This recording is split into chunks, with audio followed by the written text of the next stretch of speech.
उस आदमी ने अपनी बेल्ट पर बंधी ड्रैगन जैसी तलवार से जरा सा खेला और अगले ही पल मंदिर मेले में रखा हुआ नकली ड्रैगन भी बदलने लगा, जैसे अपनी मर्जी से। ड्रैगन के सिर से 5 ड्रैगन निकले। उनके जिस्म धीरे धीरे असली ड्रैगन बनने लगे। अचानक एक असली और जिंदा ड्रैगन प्रकट हो गया। पता चला कि हीरो को बचपन में अरबों डॉलर की एक जादुई ड्रैगन तलवार मिली थी। कहानी ये थी कि अगर चुना हुआ इंसान उसे पाले तो वो दुनिया का सबसे बड़ा जादूगर बन जाएगा। जैसे ही लड़के ने उसे पकड़ा, ड्रैगन रिंग अचानक उसके हाथों में जिंदा हो गई। ऐसा लग रहा था जैसे उसने पहले ही अपना मालिक चुन लिया हो। ये देखकर केज ने चैन की सांस ली। 1000 साल की तलाश के बाद ड्रैगन रिंग को आखिरकार अपना मालिक मिल ही गया। केज नन्हे नेथन को जादू सिखाने के लिए बेताब था, लेकिन उसने उसे किसी भी चीज को छूने से मना किया। फिर वो अकेला तहखाने में गया जहाँ सदियों से बंद पड़ी जादुई किताब रखी थी। नेथन की बेचैनी ने उसे भी पीछे पीछे ले लिया। जैसे ही रिंग की सफेद रोशनी चमकी, दीवार पर रखी चीजें भी हिलने लगी। अचानक आसमान से एक नेस्टिंग डॉल गिरी जिसने नेथन को आकर्षित कर लिया। उसने उसे उठाया और हाथ में हल्की नीली चमक छोड़ दी, लेकिन उसी वक्त डॉल में आग लग गई, जिससे नेथन डर गया और उसे नीचे गिरा दिया। अगले ही पल डॉल से अनगिनत तिलचट्टे झुंड की तरह निकल आए और तेजी से एक इंसानी शक्ल में बदल गए। ये वही आदमी था, एक दुष्ट जादूगर जो नेथन पर हमला करने वाला था। सौभाग्य से केज समय पर पहुंच गया और नेथन को बचा लिया। उसने उस जादूगर को फिर से बंद करने की कोशिश की, लेकिन गलती से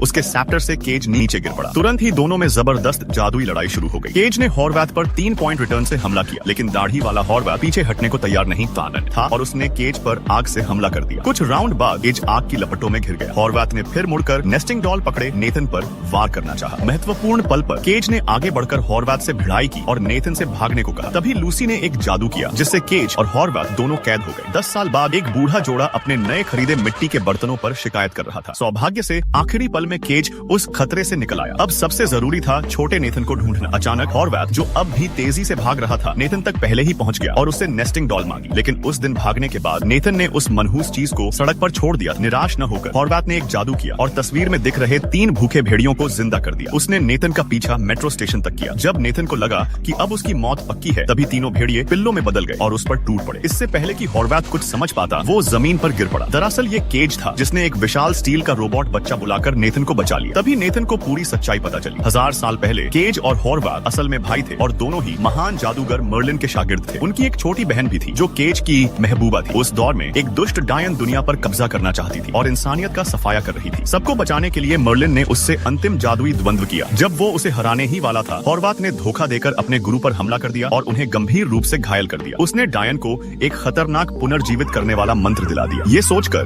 कि वो इससे मरे हुओं को जिंदा करके उन्हें इंसान बना सकेगा। मगर उनकी बहन समय पर पहुंची और अपने जादू से डायन को अपने जिस्म में कैद कर लिया। लेकिन डायन ने उसे भी मारने की कोशिश की। उसे बचाने और डायन को रोकने के लिए केज ने उन सबको एक नेस्टिंग डॉल में बंद कर दिया।